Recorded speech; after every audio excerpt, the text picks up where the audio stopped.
मध्य प्रदेशमा पहिलो पटक र वीरगंजमै पहिलो पटक प्रासको क्लास स्टार्ट हुन गइरहेको छ हाम्रै वीरगंजमा रहेको हाम्रो लोकसेवा इन्स्टिच्युटमा। र नेपालमै इतिहास रचेको छ मध्य प्रदेशले। प्रासमा मात्र एकैचोटि 27वटा भ्याकेन्सी खोलेको छ र त्यो 27वटा भ्याकेन्सी हाम्रो लोकसेवाले खानेछ र यो 27वटा भ्याकेन्सी नेपालकै इतिहासमा पहिलो रेकर्ड हो। र यो प्रासको क्लास हामी लाइसेन्स लिए नि नलिए नि मात्र 12th पास भएको जम्मै विद्यार्थीहरूले एजुकेसन पढेका विद्यार्थीहरूले चाहिँ क्लास लिन मिल्छ, एक्जाम दिन मिल्छ। र यसको क्लास हामी सुरुवात गर्न गइरहेको छौँ। प्रदेश त प्रदेश नेपालकै संघमा चाहिँ नाम निकालिसकेका हाम्रा one of the most talented mister Arnav Kalwar सरसँग हामी शिक्षाको एक एक शब्दलाई जानकारी लिनेछौँ र 20 मार्क्सको जीके 20मै 20 मार्क्स लिएर आइदिने हाम्रो आदरणीय रेस्पेक्टेड मिस्टर परमानन्द यादव सरसँग हामी जीके का हरेक नयाँ कुरा प्रत्येक दिन जानकारी लिनेछौँ।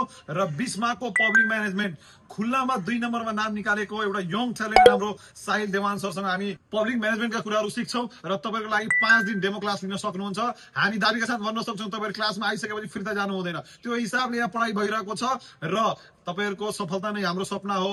हाम्रो Loksewa institute a great place for future.